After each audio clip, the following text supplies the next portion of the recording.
Yeah, I never wore Toms, never wore Crocs. My little brothers wear Crocs. They have those little testicles you can put on the back of your Crocs. You seen those? Pull those up, Karen. You ever seen like the metal ball somebody will hang from the back of their truck? Yeah. They have those for Crocs. Let me see them. So that shit just hitting the back of your heel. Go to the right. Yeah, exactly.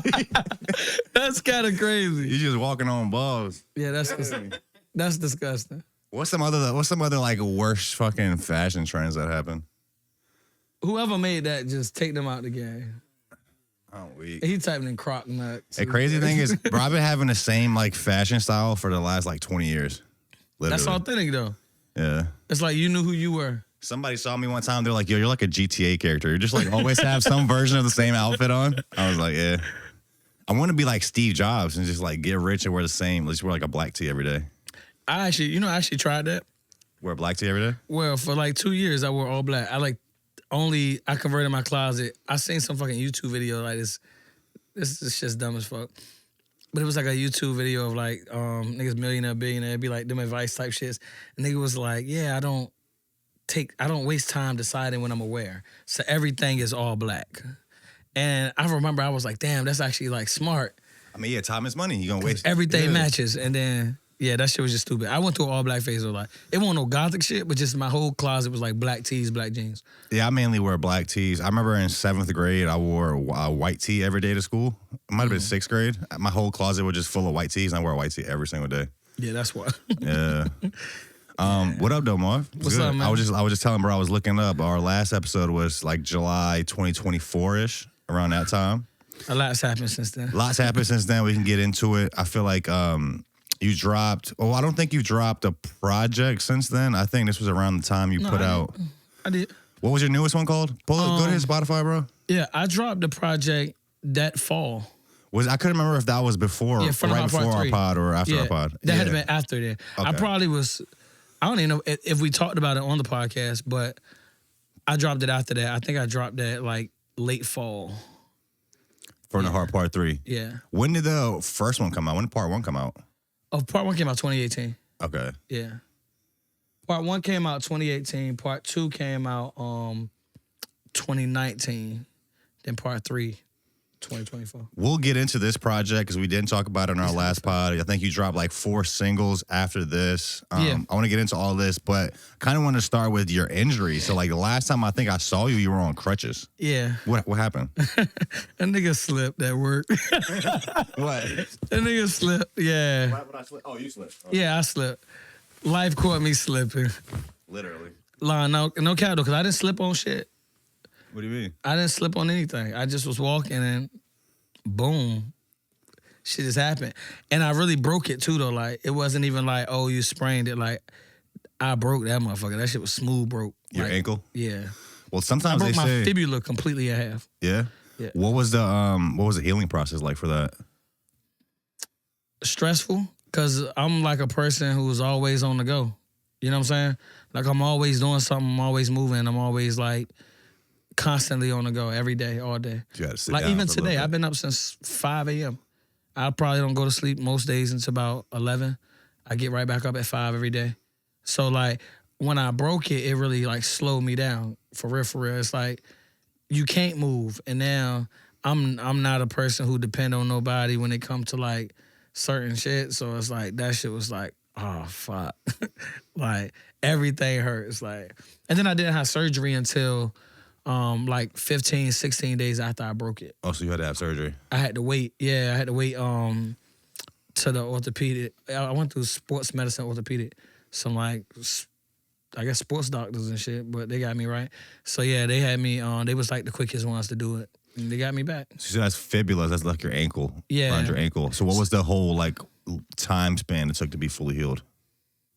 From like surgery to when you were 100%?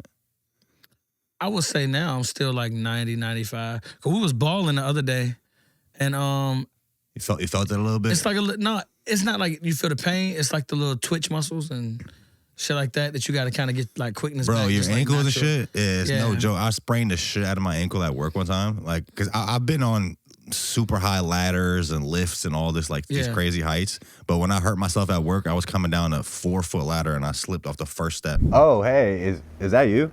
You're probably watching the podcast right now. Before we get back to the episode, I just want to tell you about our new sponsor. We're here at Custom Empire at 3420 West Mercury Boulevard in Hampton, Virginia. And I just want to show you around the shop real quick. Walk in, they got 4Gs, they got, I mean, this is a little bit out of my price range, I'll be honest, but it's available. Are those BBs? Are these actually BBs? Custom Empire is a locally owned and operated business here in Hampton. If you guys didn't know, our co-producer for the show, Karen, actually works here as well. What up, Karen? Custom Empire also offers financing. Only $50 down. No credit needed. You jack real good, bro. You're really good at jacking, man. Wheels, tires, lifts, lowering. Stop by Custom Empire, they'll get you right. Tell them Off-World sent you. I just like slipped that last step and rolled my ankle. Yeah. I didn't break it, but I sprained it really bad. You felt that shit. Yeah, and I went to the doctor and they were like, sometimes sprains could take longer to heal than if you break it. So I sprained the shit. I was on crutches. They had me like wrapped up. My dumbass, I'm on crutches. It's like a week later. I'm on crutches and I go to like this little wooded area by Warwick High School over here, and there's like these jumps. You're in the woods with crutches? Yeah, so it's like all these jumps and shit people go on with bikes. So me and my little brothers were out there, and I'm in the middle of the woods, sprained my ankle again. Somehow, like I slipped and like rolled the same ankle. Bro, I could not fucking move. I was in that bitch crying. My dad had to come and like help carry me out. I was like, bro. Cause why? Like why? Yeah. Why am I here? I don't know why I was there, literally. But yeah.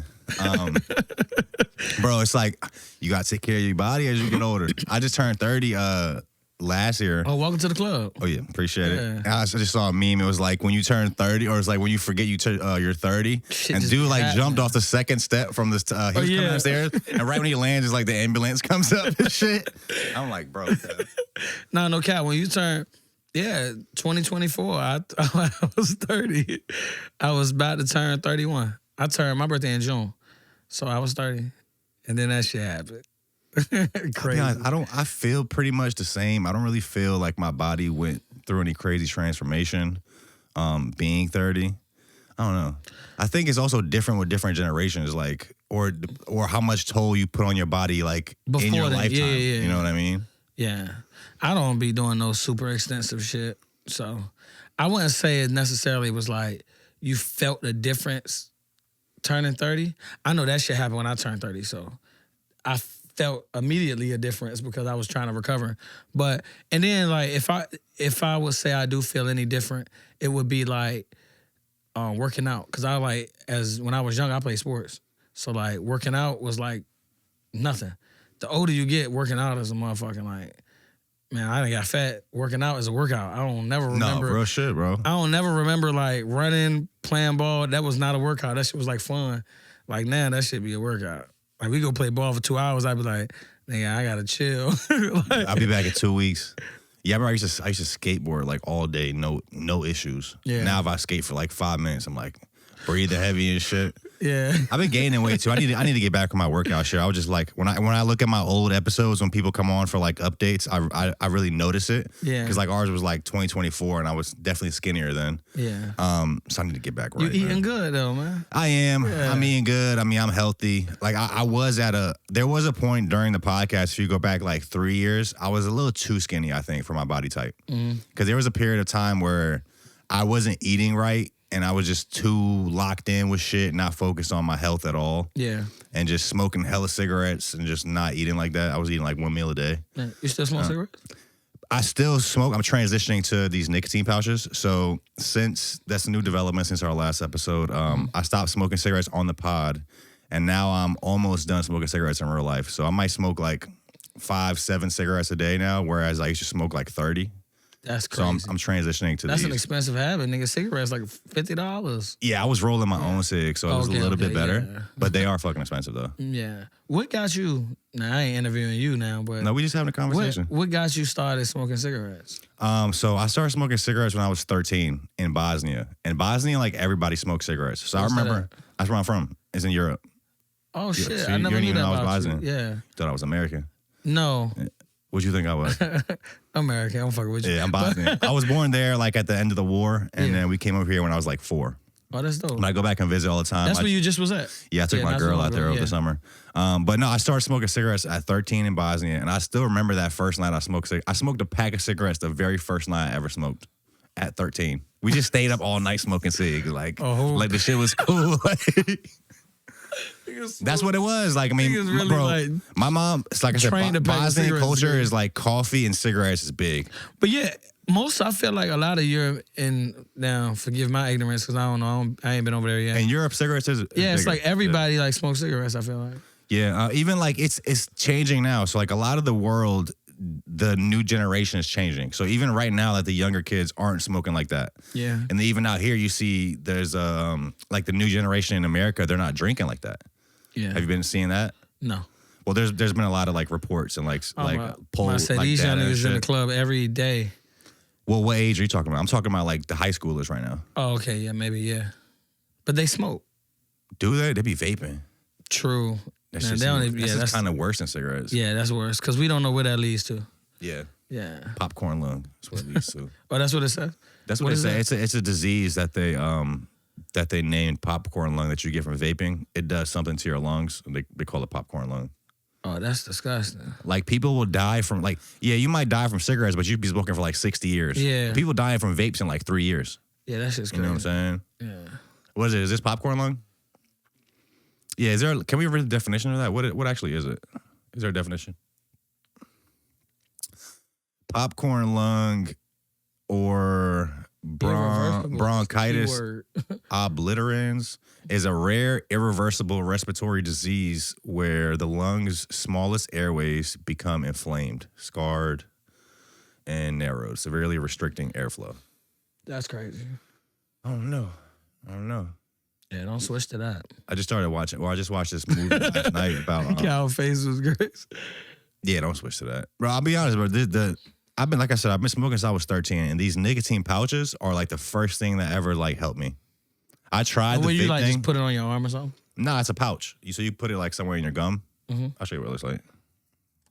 Oh, it's kind of like chewing tobacco or something. It's like tobacco. It's like dip kind of, but it's not dip. Like you don't have to spit. Like you can just, you know what I'm saying, put it in there and then whatever. It lasts for like 20, 30 minutes. Oh, that's dope. But these things are really clutch, bro. Because the thing is, like with like actually nicotine, there actually is some benefits to nicotine. Mm-hmm. It's just the act of smoking is bad for you. Yeah. So whatever you're smoking is not good. But like there's like positive benefits of nicotine. So for sure. I just learned some shit. Thank you. Yeah, bro. You're welcome, bro. I'm like a professor out here. So let's go back to his album, Karen, because I do want to hear about this album. We didn't talk about this. I think this came out right after our last podcast. So this is Where the Heart Is, Part 3? Nah, From the Heart, Part 3. From the Heart, Part 3. Yeah. Let's go back to this. So this this is 2024? Yep. Do you have anything you want to say about this album? Yeah, so From the Heart is... I know it's been a little while from it. Like, is this still like, you still love this album? Oh, I love anything that I never mind any music that I have. If it's out, I stand on that shit. Okay. Like, From the Heart is like a series...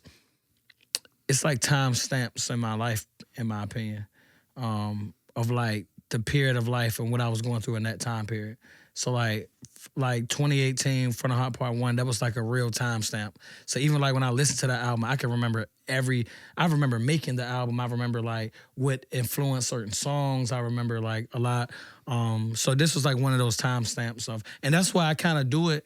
Like all of them have a consistent theme, and it's Granby Street. All your albums have a Granby Street theme? No, all the From the Hearts. Okay. So From the Heart 1 right there, I was actually in front of what would be now like Republic. We took it right at that corner. Taken by Robert Fields, Legwork Photography. That jank was dope. Super shout out to that guy. But yeah, and then the Part 2 was actually taken in front of Culture Lounge. And then the Part 3 is actually taken in front of Glasslight Studios. Why all on Granby Street? I don't know. That was just like down. No, it's like it's like symbolism in a sense for me. So when you think of like Norfolk, that's like one real symbol of Norfolk to me. Is like Granby Street. Like you know how you see a picture, you be like, I can tell exactly where that's at. Like that's what Granby Street does for me. It's like home. So yeah. Norfolk about to have a return of damn, why bro name slipping my mind right now? DB3. What's bro name? Keyshawn. Mm-hmm. He's from Norfolk, right? Mm-hmm. Yeah, he's about to fight again. I think in Norfolk. I may actually go to this one. I didn't go to the last one. I hope it's in Norfolk. I don't think this one's in Norfolk. I think he said it was in Norfolk. I want to say he said it on his page. Yeah. I didn't go to the last one because my ankle was broke. Is that the one where he got disqualified, or are you talking about the one before that?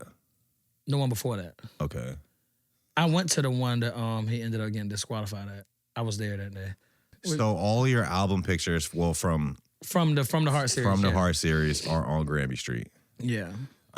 We're also going to be on Granby Street for the, I don't know if you've seen that we're doing the Off-Road Sessions event. Did you see that? You should pull up. It's on Granby? Oh, no, we talked about it. We was, what was we at? And you kind of briefed me on it. In person? Yeah. I can't remember now. We was somewhere. He was kind of telling me, like, about it. Well, it's happening now. We locked in. We put up the Posh link, which I think is like 50 people RSVP'd already, so I'm happy about that.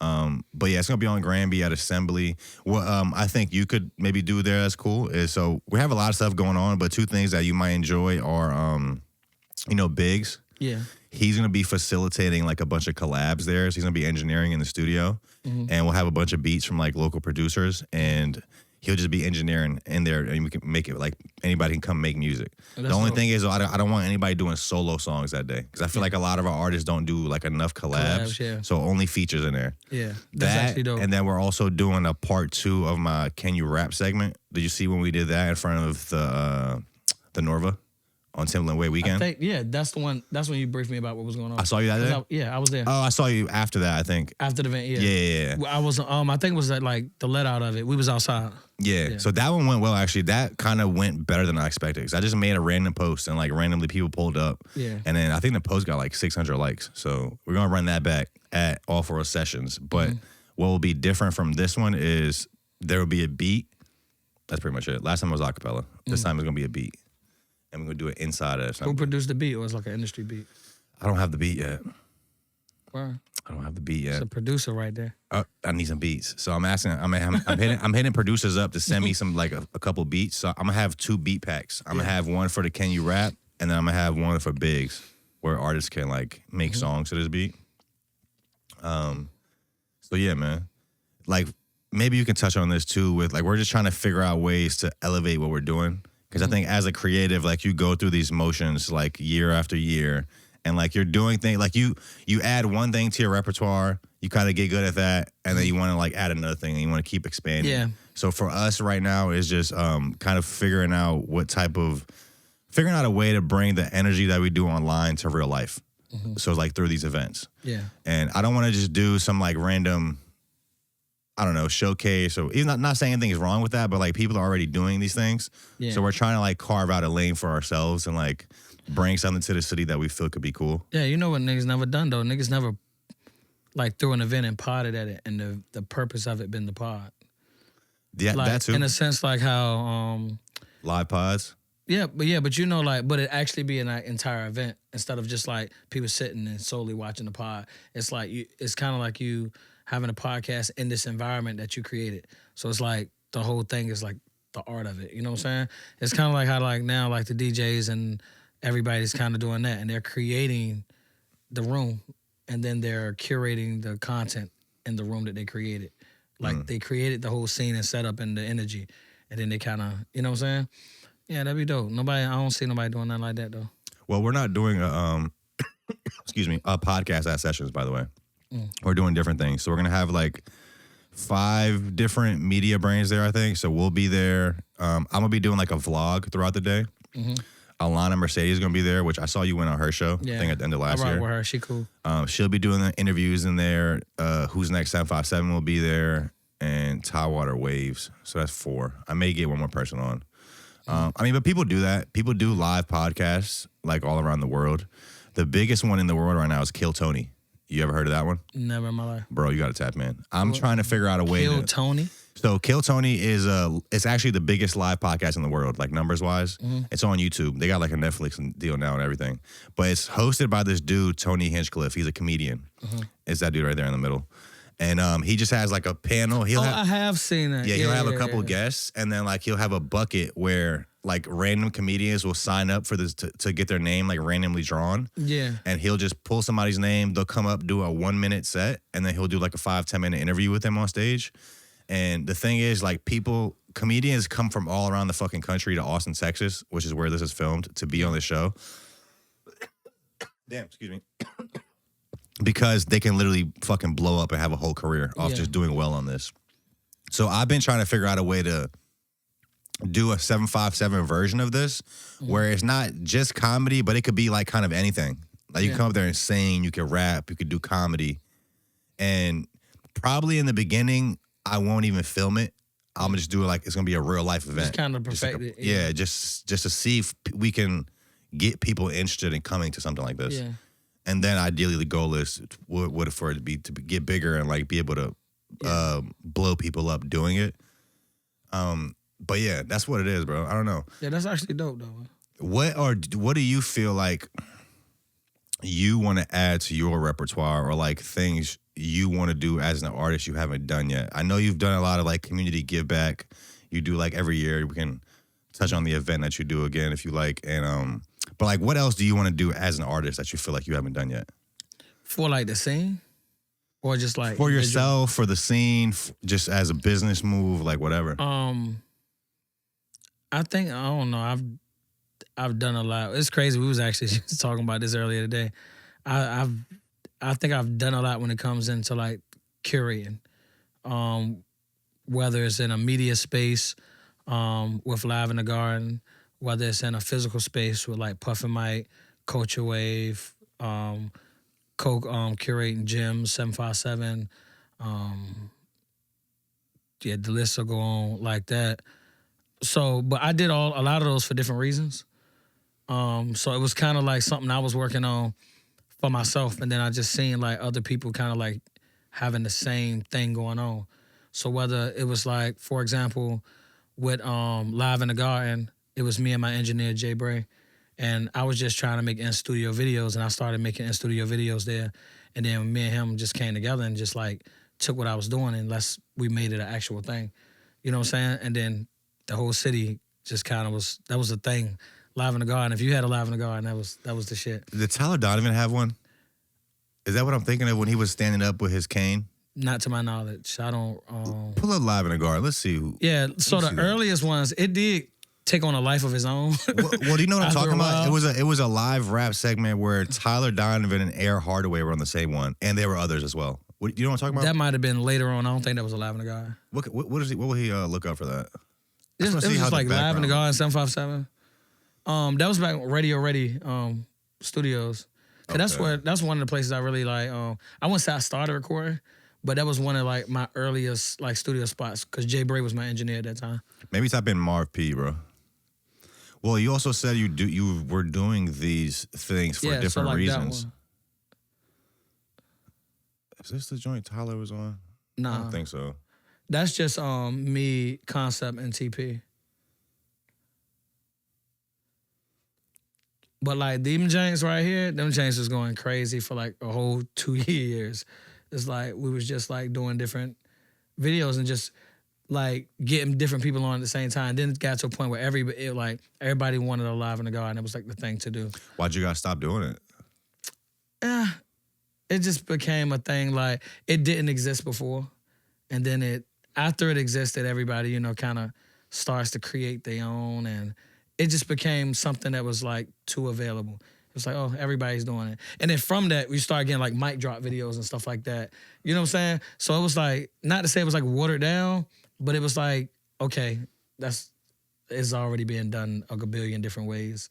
But the live rapping like on the mic. Yeah. We don't hear the audio right now. Are you actually rapping live right here? Yeah, we actually recorded. Okay. The difference is, so how we would do it is like we would set up 2 to 3 cameras.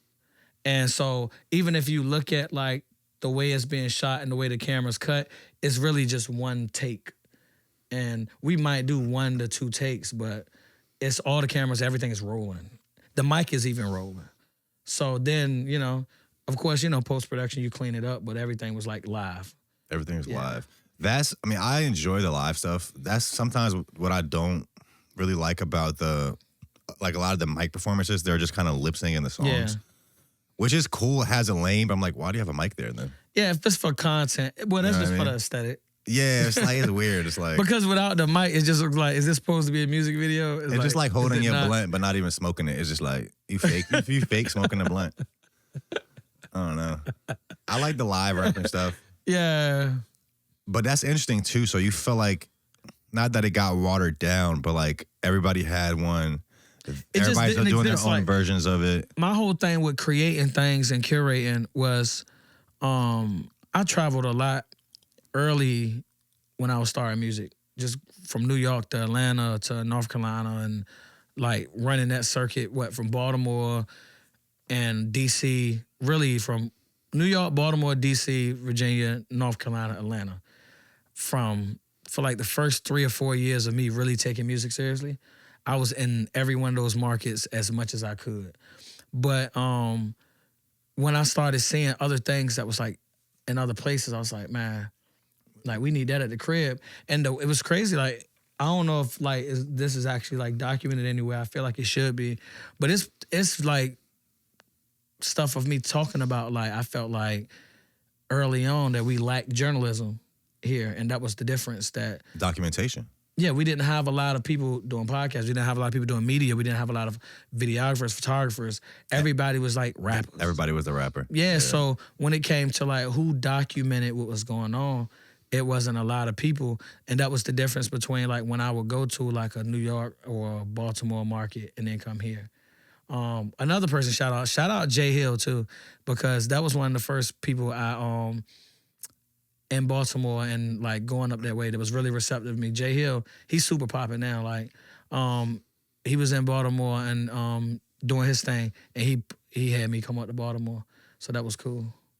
I say that all the time, bro. Like, we have these people in our area. Well, like I always say, is just like how there's different eras of music in the world and in America, there's different eras of music in the 757. And usually what happens is people kind of get to the top of our scene, and they usually either get lazy or get stagnant, or some of them blow up, move out. So, okay, they're doing their thing. But most people kind of just get stagnant and then fall off.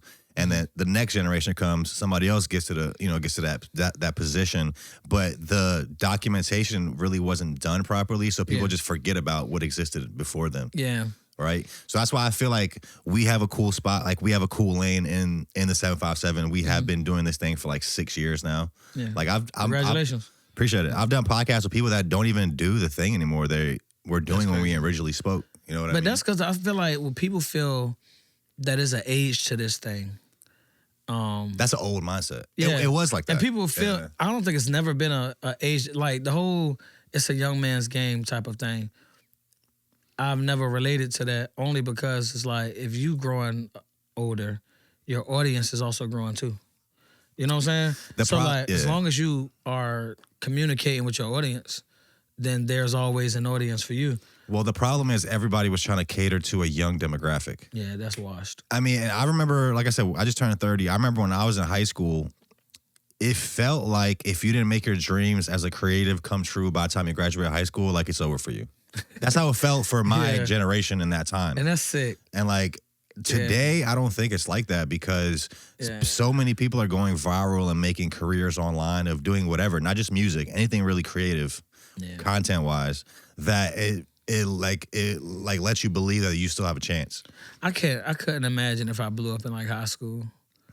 I just think about like the content I was making, like what I was talking about musically, what I was like, my sound, and I ain't gonna say I was ass, because I feel like I was the better people out of my neighborhood, out of my part of town, but it's way different. Like, what's crazy to me is every time a year goes by or more time goes by that I didn't blow up when I thought I would, I just get better. Like, I always feel like I'm ready. Yeah, when 2 years goes by, it's like, bro, I wasn't ready, and I'm way better now. That's the delusion of an artist, though. Like, you need that delusion creative, in one hand. That's part of the recipe, is that pinch of delusion. You need a little bit of delusion, just a little bit. Because you might, like, you probably are ready. You know what I'm saying? But it's the delusion part of it is to assume that it's going to happen today. One of the things, every day is the day it's gonna happen. Like, you have to have that belief because if you don't in the beginning, like you just won't. You won't give yourself that time you need to get good. Yeah. Like in the beginning when you actually suck, because everybody sucks in the beginning. If you don't believe you're the best or like you can do it, you'll just never try. You won't strive for it. You're the only one that sees that vision. You're the first one to see it. It's people that when I started rapping, because I feel like I started when rap wasn't cool. Like I graduated in 2011, and I remember like I was probably one of the first people I know that just was like, nah, I rap, I make music. And that was not a cool thing to do. Everybody was going to college doing what they was doing. And it's people that did not fuck with me then. Like, bro, stop sending me this shit, not fuck with me. I'm talking about like... They fuck with you now? You send them the link, and they're like, bro, like, stop sending me this shit. No, I have the... And then they fuck with me. Like, there was a girl that made an OnlyFans around here, right? And back when I made music, I would send her my music and shit. She'd be like... I'm not gonna name her. I don't even know her. I just have her as a friend on Facebook. I was about to say, I think I know what you're talking about. there's a lot of them. No, you don't know her. You don't know. It's the girl. She from the news. Oh, no. Yeah. I don't know from Newport It's News. a white girl from Newport News. I don't even know her like that. I just have her as a friend on Facebook. But like, I used to spam my music to everybody back in the day. They'd be like, bro, stop sending me this shit. And the girl would be like, I'm good, but like, keep grinding. So she made an OnlyFans. Fast forward a couple years later, she made an OnlyFans. And she sent me the OnlyFans. And I was like, I'm good, but like, keep grinding. I hit her with the same shit. I keep grinding. She quit though. She quit like 2 months later, got a boyfriend and shit. I'm like, these hoes ain't got no How does that work? real. But no. It's a girl from my part of town who did that. And people be hating on her. I just think it's so funny. But like, she do her thing. But it's like, I don't understand why people give so much of a fuck about what other people are doing. Or doing. Like, I don't. Yeah. If it's not your cup of tea, it's just not yours. But the amount of time people invest in giving a fuck about something they don't like should actually be studied, because that shit's actually like crazy to me. But that's also what makes that thing more popular. Yeah, and they don't. How do you not realize that? Like, if I verbally and just publicly hate on this thing, it's gonna just die off. Nah, it's gonna make people listen to it. If you think about it, that's kind of what got Trump elected the first time. I don't want to get all political on this shit, but like the news hated on him so much that they just made him even bigger. They just put an energy behind Trump. Even though it's negative, he's just feeding this thing. Yeah. You know what I mean?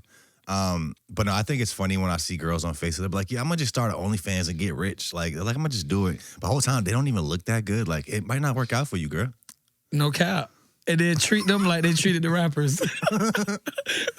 Treat them just like they treated the rappers. Like, oh, you still chasing that little dream? It's crazy. And that's how I don't know, just rapping was not cool at one point.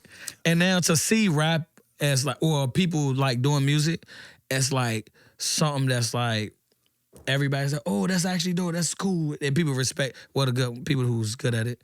But I think it's kind of funny because at one point, you'll go on Facebook and just be people trolling like, oh, he said he want to rap. Or, you know what I'm saying? It's just like people troll like, I don't know why they troll rap so hard. Like, what happens when a nigga turns like 30 and he's a singer? That doesn't, just because he's 30 doesn't take away the fact that he can sing. Yeah. You know what I'm saying? So I don't know. I just always find that shit funny as hell. Well, I think from our generation, rap was just always like a young person thing. Like we had, I don't know. But like, all the rappers are old. They are now. They was then too. They 50 now, which means they was like 30 plus 30 then. Yeah. Which that's also another thing. Like people said we're about to get back to an age of middle-aged superstars and middle-aged legends. Because like in the 80s and shit, everybody that was famous and like on for stuff, they were like 30, 40. Or like middle age. Yeah. Then it got to this era from like the 2010 to 2020 where everybody's just like a kid. Well, you know, I think not even Soulja Boy. I feel like Bow-Wow and them did that shit. Because growing up as a kid, and Bow-Wow was like this superstar kid, made all the other kids want to be like him, in a sense. So I feel like it was just an era of people trying to do that and emulate what he was doing. So I think, I ain't gonna give him sole credit because there was others out there. Like you had Sammy, you had Romeo, but if you think about it, all of them were kids in the time when we were growing up. And it was the beginning of like social media, YouTube, all of that stuff. So like you could actually see what's going on outside of your neighborhood. So like I don't know. I feel like them is the ones who kind of like set that off, and then kind of made everybody have that thing like, oh, I want to be a superstar, and it's like you probably don't even want that shit if you knew what it came with. No, that's a great point. Like, as a kid, you want to be a rapper. Even if we're talking about girls that want to do OnlyFans, you do it because it feels like it's the easy way out. Like, it's easy. Like, I'm gonna like, rap. how did this go back? No, I'm just saying, I'm comparing it like the two career paths. You want, like, part of the reason you want to do it is because you think it's easy. Like, I'm just gonna rap and get rich. I think it's I'm just easy. gonna take pictures of myself and get rich. I think it's the like, attention both that of those come are with it. very hard. I think it's the attention that come with it, and then people don't take in consideration like the negative attention that comes with it too. So like it's girls with OnlyFans, and I'm sure like the attention and whatever they get from that, outside of the money part of it, it's got to be things about it they like. And then imagine some weirdo at your job follows you on OnlyFans. I gotta imagine that's the weird part.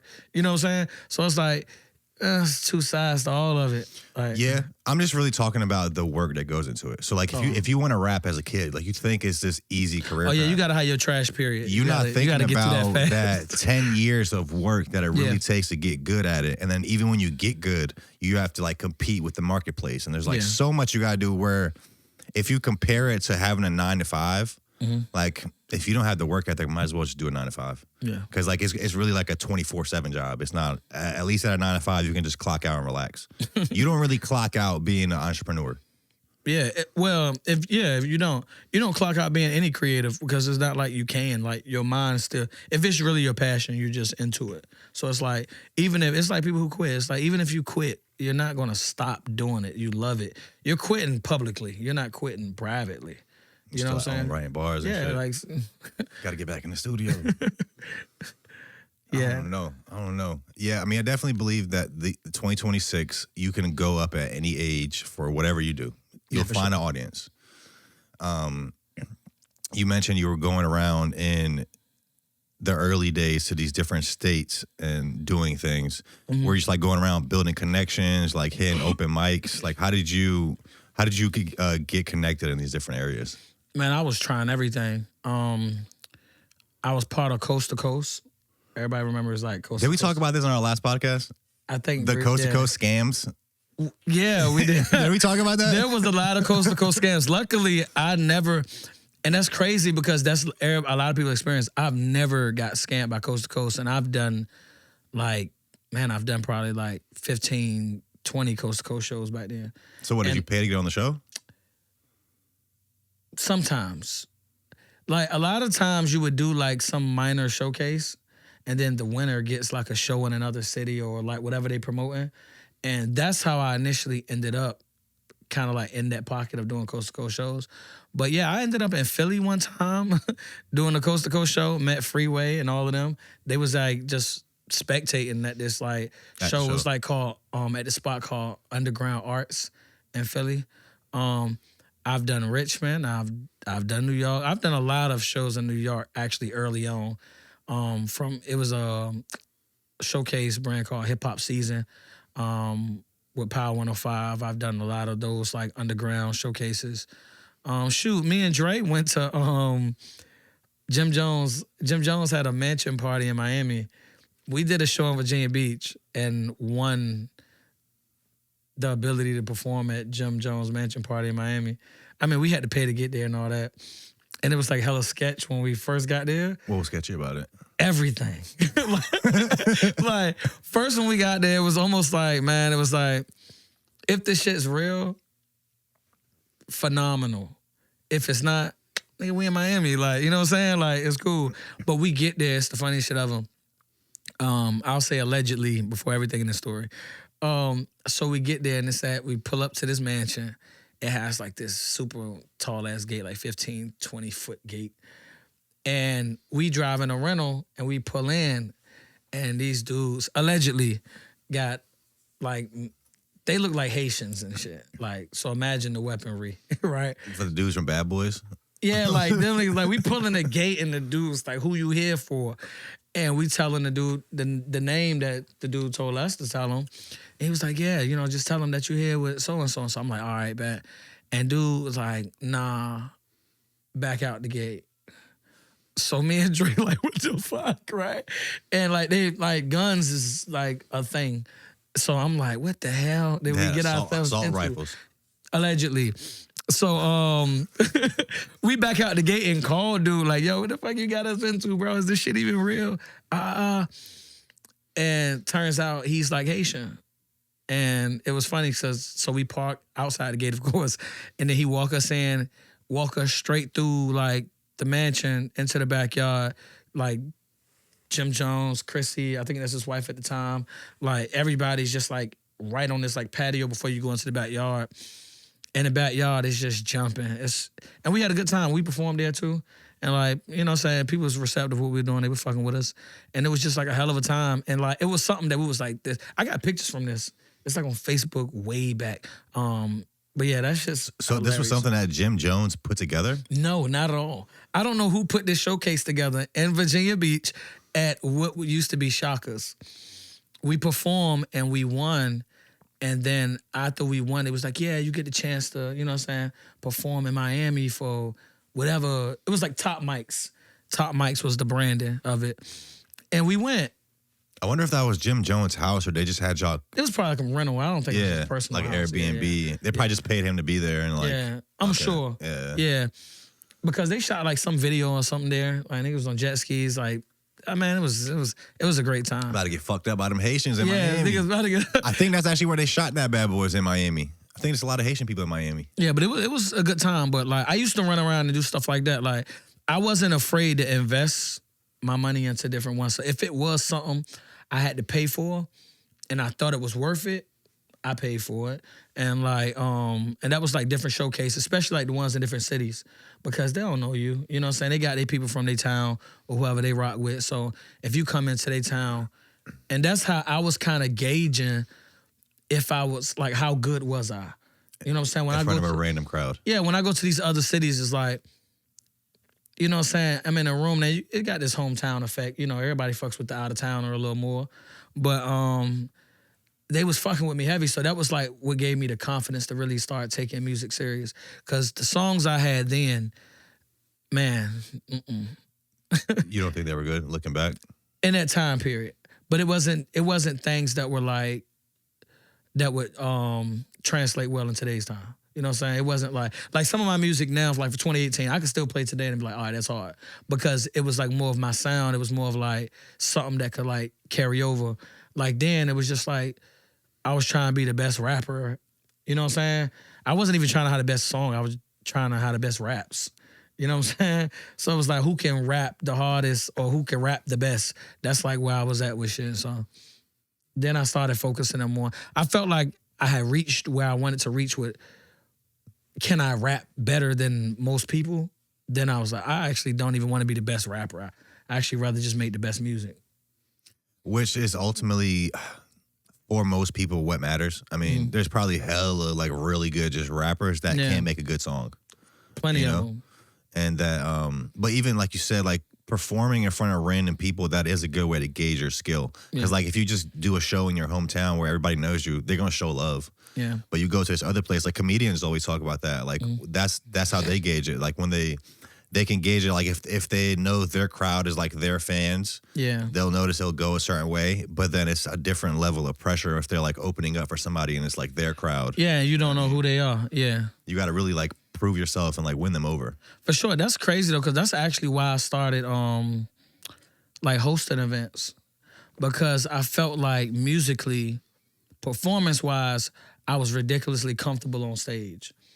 But when I would go to like let's say like major artist concerts and watch, because I was like I'm still am like a nerd for like concerts. I love concerts and just like, you know, watching. When I go to a concert, I feel like I never look like I'm having fun, but I be having a ball. But I just be watching. I just be like studying that shit. Yeah, enjoying like, damn, like, okay, you know what I'm saying? Or what made them do this? And in the beginning, I was going to a lot of concerts and stuff doing that. And then just kind of like implementing it into what I was doing. But one thing I knew I had needed to work on was segueing. From song to song? Yeah, from song to song and really controlling the crowd. And it takes like a host kind of style with that. You got to have that like ability to talk to them. You can't just go song for song from song for song. Yeah. And I remember when I first started Puffin Mike, like the first couple, this is crazy because I don't think I've ever said this, but the first couple that I've actually put on, I used to make notes in my notebook of like, all right, little things I kind of wanted to say or little things I wanted to kind of do. Like I used to do this thing, like it was like a city call at Puffin Mike where I just shout out every city that's in the area. You know what I'm saying? See who's in the building type of thing. That's an easy way to get an applause. Yeah, and it was, Norfolk in the building. Yeah. And it was my way of like, all right, just connecting naturally. And then like, man, after like 5-6 times, the notes just went away and I was just like freestyling everything that I was doing, whether it was like jokes and everything, just the segues. I got really, really comfortable. And I think that improved my performance for real. It's funny you say that because I remember, I think that's important too. You can't just go up there and just do songs back to back. You got to talk to the people, make it a more intimate vibe, right? Yeah. And I remember a point in my life where I actually experienced that live when somebody didn't do that well, and it stuck with me. And it was like, in the moment, I didn't really think about it, but like it was just like subconscious, and I kind of thought about it later. But it was, I think, the third Something in the Water where they had Kid Cudi there. Mm-hmm. Kid Cudi. Oh, he did that new album? He did a new album. Yeah. Which was sided on Kid Cudi too. He made us, I know he knew that everybody wanted to hear Pursuit of Happiness. Yeah. He saved that for the last song and then did like a sped up version. Yeah. I was like, bro, really? But him on that show, on That's Something in the Water, Kid Cudi and Pharrell, yeah, I just felt the energy was off for the segues. Like when they were talking to, like when they were doing their songs, like it was fire. But something about those segues, like of them talking, just felt like inauthentic to me. I don't know. I don't know if anybody else like felt it was that. rehearsed or something. Not even rehearsed. It just felt like weird. I don't know. It didn't feel like I didn't feel the energy. Yeah. I don't know. And it should be natural. That stuck with me though. That should be natural. And I think for anybody performance, that's something everybody got to work on. Because like when you do it, it makes you, like you can tell. And people who are not that well, who don't do it as well with that, you can see it right off the bat. Because they rush into songs. Like you got to, like when you performing, one, you can't give a fuck about the audience as much. Like, you know what I'm saying? Like, you're the entertainment. Like, you're up here. And I used to actually, like, coach and help people, like, with performance on, like, workshops and shit like that. I tell them, like, they paid to be here. You getting paid to be here. There's a difference. Like, you got a job to do. They got a job to do. Their job is to watch and be entertained because that's what they paid to see. Your job is to entertain them. And it's a job. You know what I'm saying? So, like, when people don't perfect that and people don't work on that, you can see it because they are rushing to songs. It's not engaging with the audience. And once you lose them, you lose them. And they just be wanting too much from the audience without earning the respect. Like, nigga, don't ask me to put my hands up before you rapped anything. Yeah. I don't even know if I like you to be like, you know what I'm saying? Niggas will come right on stage and be like, put your hands up. You're like, I don't hear what the y'all. fuck is this Y'all dude? ain't loud enough. Yeah, like, you're like, damn. I don't know the song, for one. I don't know you, for two. And why am I putting my hands up? Like, why am I, like, you want me to do a whole workout before I know if I like the song? And then you feel awkward because you're looking at them, you're looking at everybody else, and you're like not putting your hand up. And I've You're never, like, oh, I be the nigga in the crowd is like this, like, I'm rocking with you, bro, but I'm not doing all of that until I know I like the song. And then, like, you like the song. If you can get them to like you can get them to do anything. You know what I'm saying? Niggas real life be like, hey, mosh pitting, open it up. You know what I'm saying? Like, they get the crowd to do anything. like murder him, Like, break his neck. but once you, that was great. But once you earn their respect, it's easier to get them to put their hands up, dance with you, whatever the case may be. But that comes from knowing how to interact with them. I think comedy plays a good part in that.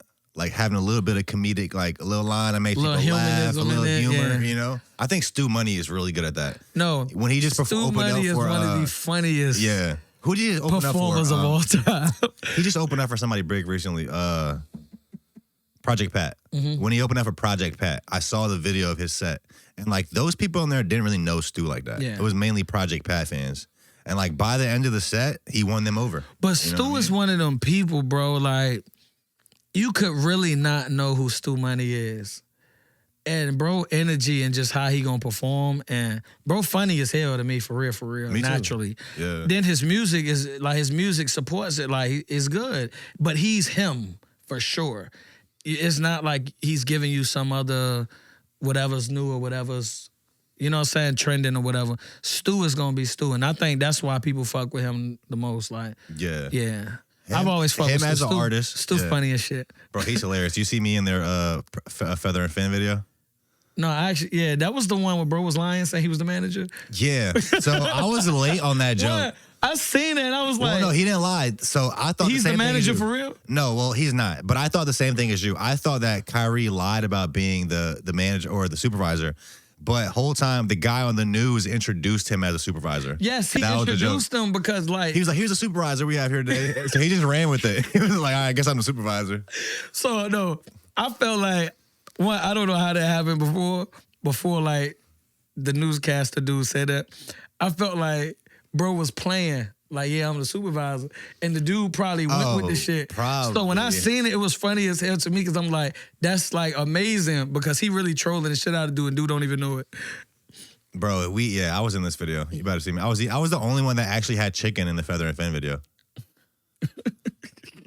I had to warn my girl about this one part before the video came out because I was like, hey, babe, I'm going to be in the video with my face next to this girl's ass when it comes out. I was like, so just getting you prepared.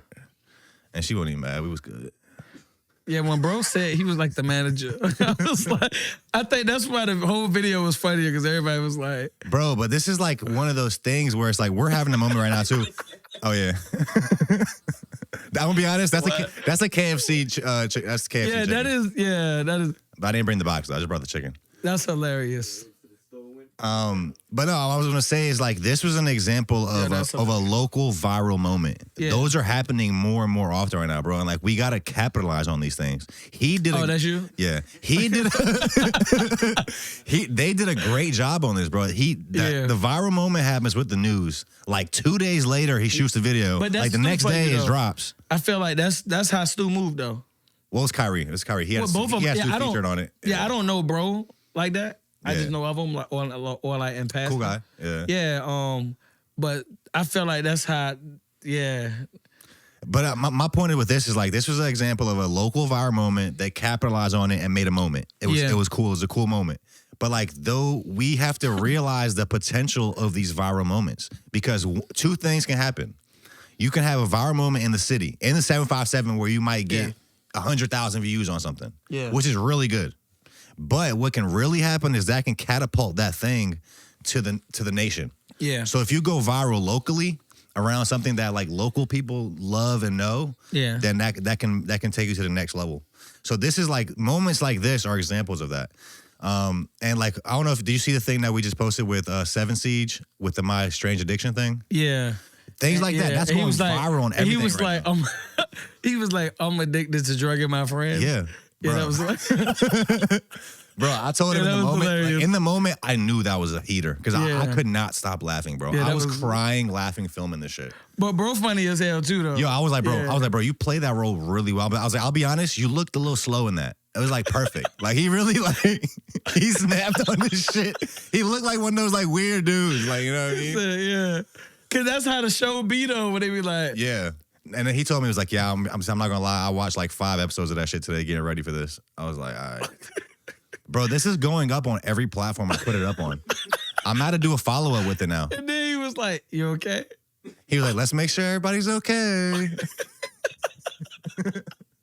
The over the glasses look. Like, that's hilarious, bro. But I'm saying, like, we can really go viral in the area, bro, and then use that as a fucking launch pad to get to the nation. That actually got me crying. That's hilarious. And, like, what it does is you can either talk about something locally that's happening, like the Feather and Fin shutdown, or as simple as you can do anything and then just promote it as Norfolk rapper does this. Yeah. You know, and, like, because ultimately, at the end of the day, where I'm really trying to get to is none of us creatives in the area are doing a great job at reaching the general public out here. Yeah. So many hundreds of thousands of people in the 757 that don't know about us. We're trying so hard to reach New York and Atlanta and all these different states.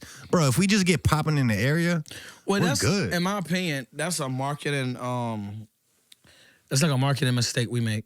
Because even when we market events and things of that nature, we're marketing it to creatives. We're marketing it to like, it's not to the consumer. You know what I'm saying? So we end up with like the same crowds and it basically it stays in the same little like circle. It stays in the same circuit. And the only way it goes outside the circuit is when like, oh, you got a friend that knows about this or something like that. We just got to do a better job at finding the consumer. People that have nothing to do with what you're doing. Like, they don't make music. They don't make art. They don't, you know what I'm saying? Like, people that go to YouTube and watch podcasts, people that watch are fans of, like, you know what I'm saying, content. Like, we got to find those people that have nothing to do with the art form.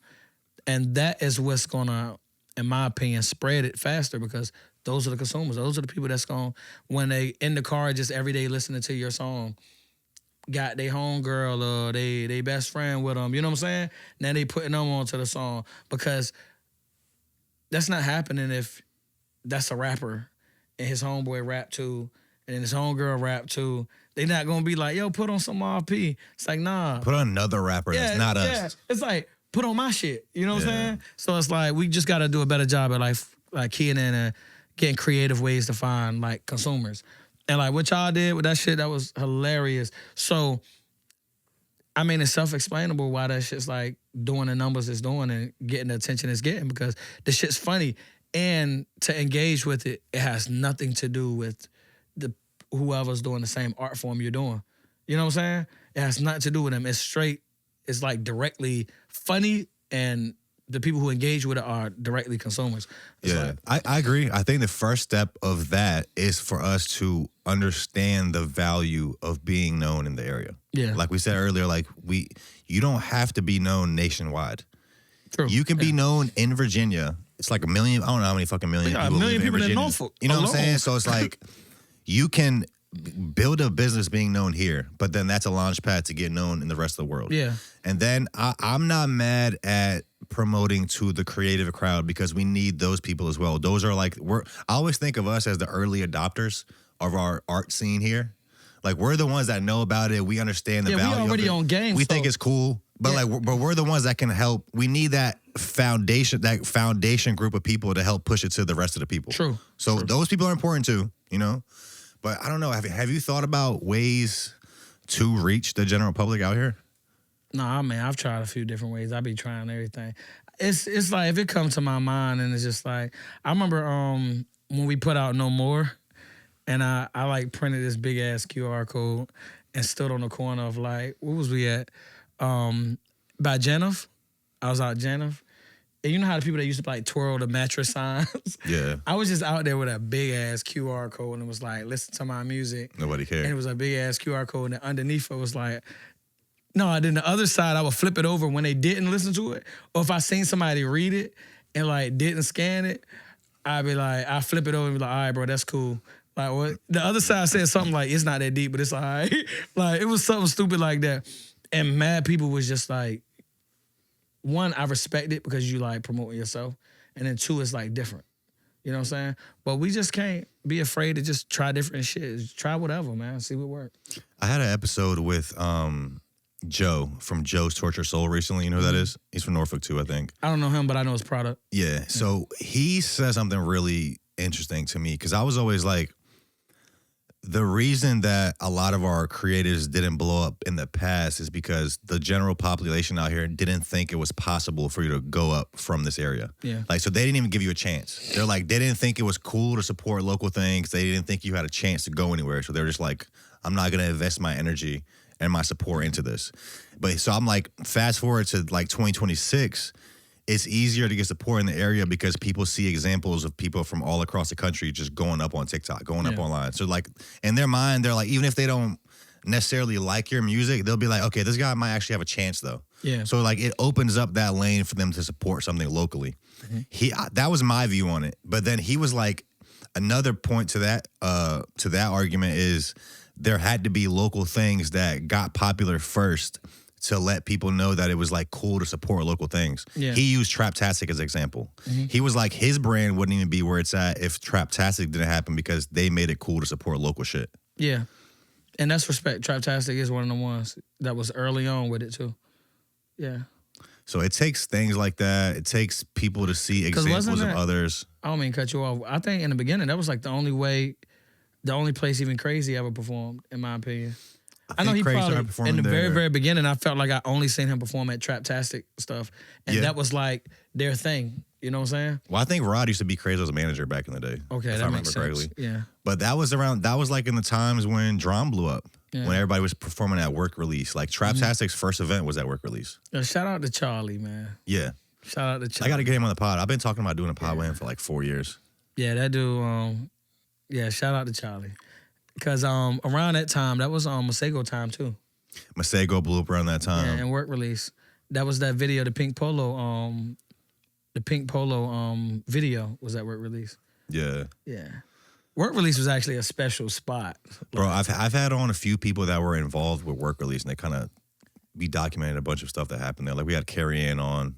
Yeah. She was real pivotal in the beginning of Work Release. Shout out to Carrie Ann. For Traptastic. Yeah.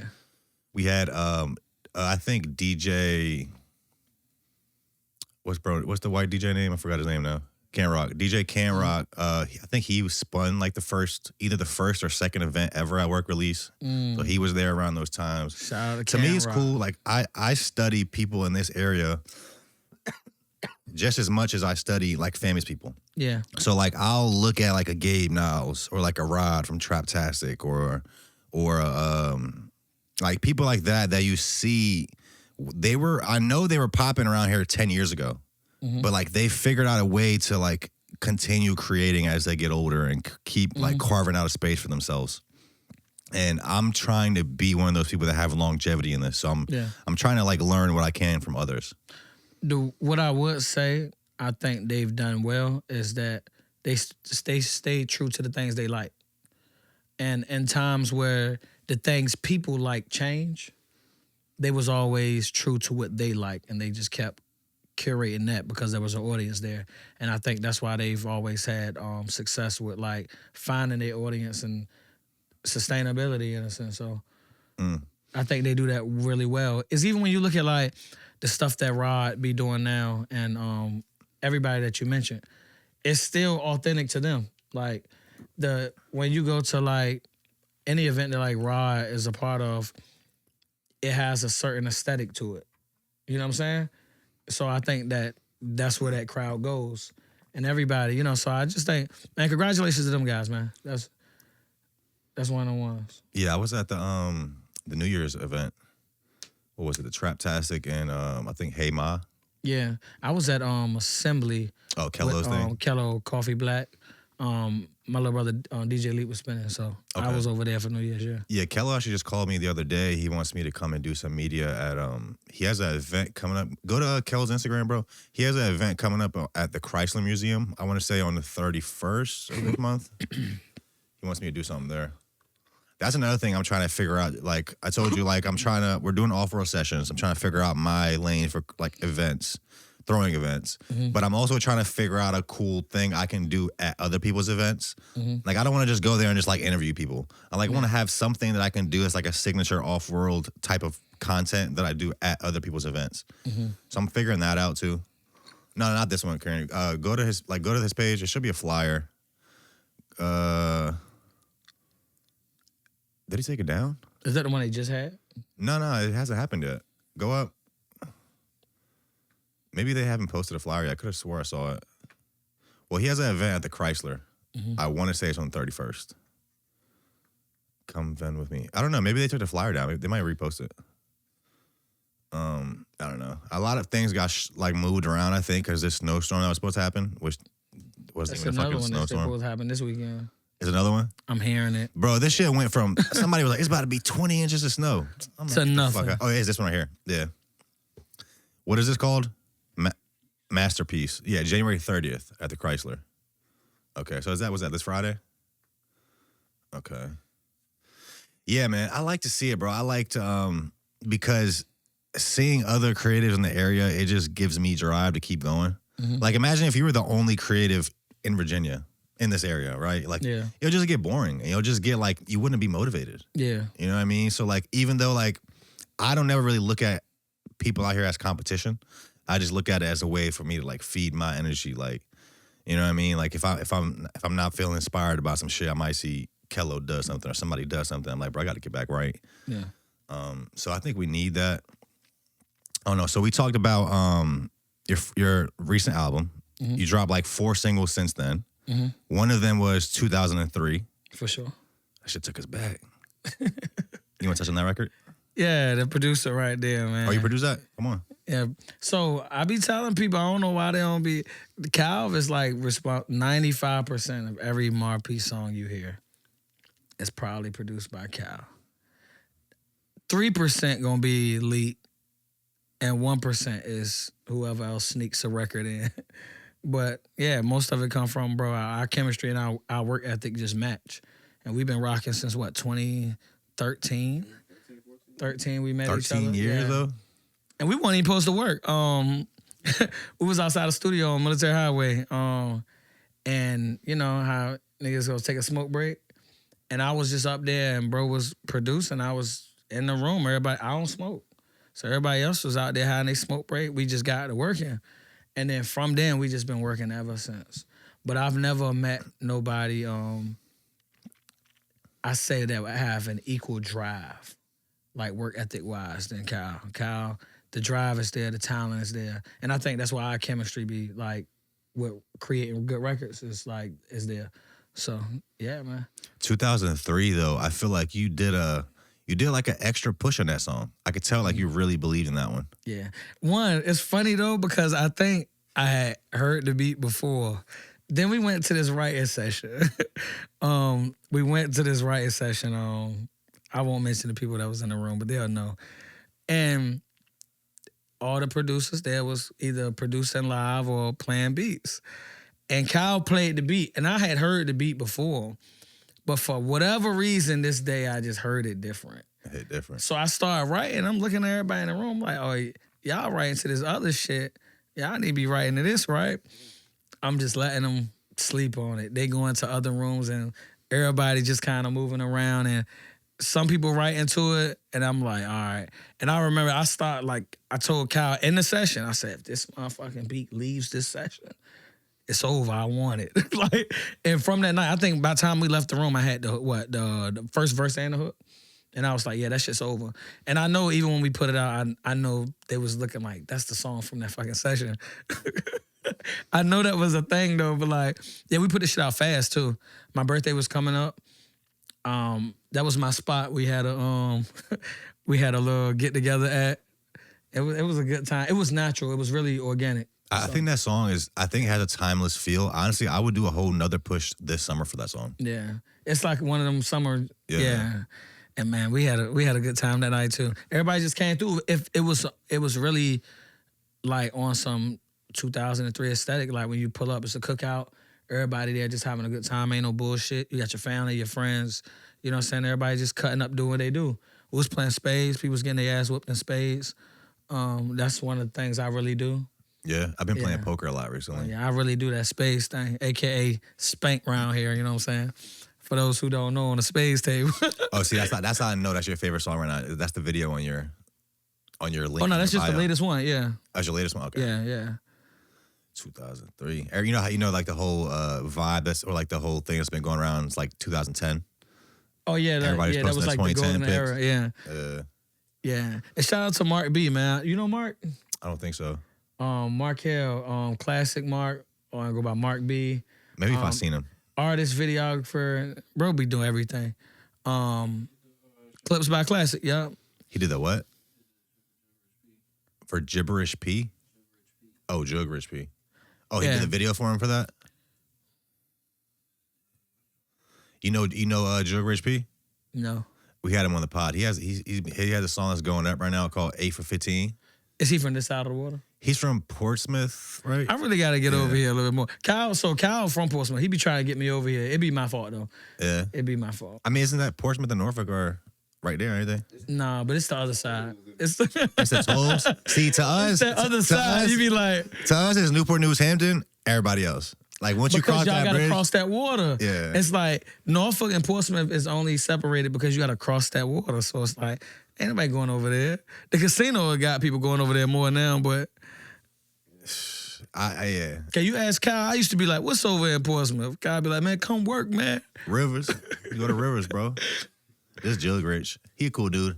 He has a really fire song called A for 15, and we did a skit. Let's show him that skit real quick, Karen. Just turn it up on your laptop, just real quick. Run it back. So his song is called A for 15. So he's known for selling A's for $15, right? Just a context for you. Yeah. All right. Damn, bro.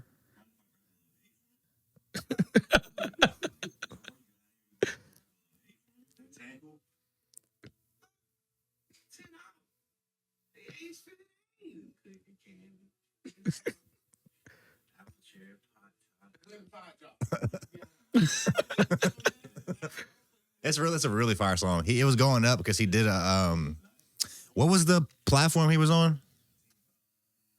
Was it the Off the Porch? He did an Off the Porch that was really going up. We've had a few rappers going up, bro, last year. I don't know if you've been tapped in. He went up.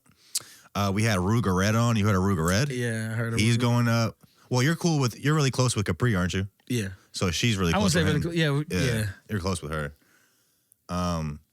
I guess last two questions I have, bro. Are you doing anything like community related this year? What is your event called you do every year again?